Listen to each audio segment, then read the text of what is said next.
দর্শক, কুষ্টিয়া সদরের বড়বাজারে ভোজ্য তেল মজুত নিয়ন্ত্রণে অভিযান চালাচ্ছে জেলা প্রশাসন এবং ভোক্তা অধিকার সংরক্ষণ অধিদপ্তর। এ বিষয়ে সেখানকার একটু বিস্তারিত তথ্য আমরা আমাদের সহকর্মীর মাধ্যমে জেনে নিতে চাই। সেখান থেকে যুক্ত আছেন এই মুহূর্তে আমাদের সহকর্মী রুহুল আমিন বাবু। এখন পর্যন্ত এই অভিযান থেকে কি কোনো অনিয়মের তথ্য আছে আপনার কাছে?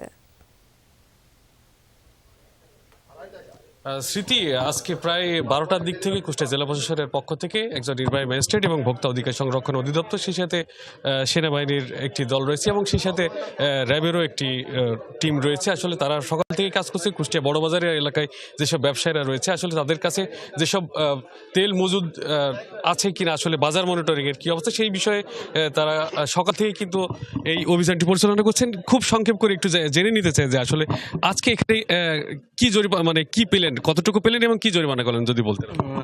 আমি জেলা প্রশাসনের সহকারী কমিশনার ও এক্সিকিউটিভ ম্যাজিস্ট্রেট তাহমিদ মোস্তফা হাসান। আমরা সকাল থেকেই বাজার মনিটরিং করি। বাজারের বিভিন্ন দোকানে দেখি যে দোকানে কোনো তেল নেই, সর্বোচ্চ 1 লিটার 2 লিটার 5 লিটার বা 10 লিটার তেল, এর বেশি কোনো বোতলজাত তেল নেই। পরে আমরা এই গুদামে এসে দেখি এখানে 5,573 লিটার তেল, যার বাজার মূল্য আনুমানিক 11 লক্ষ টাকা এখানে মজুত করা ছিল। উনি দীর্ঘদিন প্রায় 4 মাস 5 মাস ধরেই মজুত করে রাখছেন। আমি রিসিটও চেক করলাম, যেটা কৃষি বিপণন আইন অনুযায়ী একটি অপরাধ। আমি ওনাকে আইন অনুযায়ী অর্থদণ্ড করি এবং এখানকার যারা ব্যবসায়ী চেম্বারের প্রতিনিধি তারা দায়িত্ব নিয়ে আগামী 18 তারিখের মধ্যে সমস্ত তেল জনগণের কাছে বিক্রির ব্যবস্থা করবেন মর্মে একটি মুচলেখা প্রদান করেন।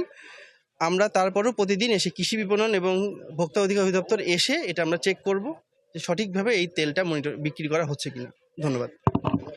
স্মৃতি, শুনছিলেন যে আসলে এই জেলা প্রশাসনের পক্ষ থেকে আজকে যে বড়বাজারের ব্যবসায়ী যে বাবলু পাল, আসলে তাকে 1 লক্ষ টাকা জরিমানা করা হয়েছে এবং সতর্ক করা হয়েছে যেন তেলের দাম বাড়তি এরকম সংবাদে যেন কেউ তেল মজুত করে অতিরিক্ত দামে যেন বাজারে বিক্রি করতে না পারে, এই বিষয়ে কিন্তু প্রশাসন কাজ করে যাচ্ছে। স্মৃতি বাবু, অনেক ধন্যবাদ আপনাকে।